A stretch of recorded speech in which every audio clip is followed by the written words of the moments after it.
এই বর্ষায় একদিনের ট্যুর প্ল্যানে এই জায়গাটি হতে পারে আপনার পারফেক্ট ডেস্টিনেশন। আর এই হিডেন প্লেসটি কিন্তু আমাদের বগুড়া থেকে একটু দূরেই। কিন্তু কোথায়? এই সুন্দরতম জায়গাটি মেঘায় গাজীপুর সিরাজগঞ্জে অবস্থিত। আমি আজকে রয়েছি গাজীপুর মেঘায় নদীতে। আর আজকে আমি এই মেঘায় নদীর নৈসর্গিক সৌন্দর্য আপনাদের মাঝে এক্সপ্লোর করব। চলুন একসাথে দেখি। আপনি কি জানেন এই নদীটার নাম বা ঘাটের নাম মেঘায় কেন রাখা হলো? জানেন না তো? এটার মেঘায় রাখার কারণ এখানে অনেক বন্যার পানি এসে জড়ো হতো। জড়ো হওয়ার ফলে এই জায়গাটা মেঘের মতো গর্জন করতো। এই জন্য এটাকে মেঘায় নদী বা মেঘায় ঘাট বলে পরিচিতি করেছে এখানকার স্থানীয়রা। এই মেঘায় নদীর তীরে চারপাশ দেখে আমি মুগ্ধ হয়ে গেছি। এখানকার পরিবেশ বড়ই মনোমুগ্ধকর।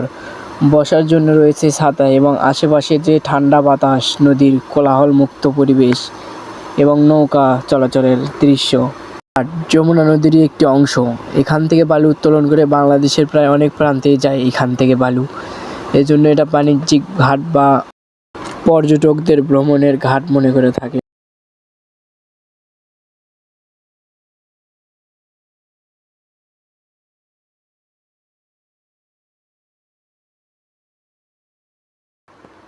মেঘায় ঘাটের আশেপাশে বেড়ানো শেষ করে আমরা একটা হাউস বোট নিই, যার মূল্য ছিল মাত্র 500 টাকা।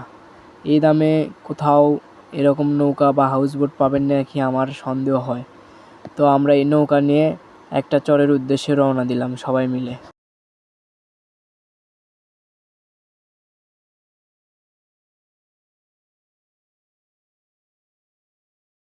অবশেষে আমরা আমাদের কাঙ্ক্ষিত গন্তব্যস্থানে পৌঁছে গেলাম, সেই চরে।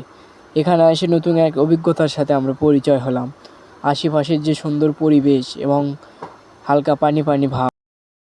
আর আপনিও যদি আমার মতো ভ্রমণ পিপাসু হন, তাহলে নেক্সট ট্যুর প্ল্যান আপনি এই জায়গায় করতে পারেন। আর যদি ভিডিওটি ভালো লাগে থাকে অবশ্যই পেজটি ফলো করবেন, আমার পাশে থাকবেন।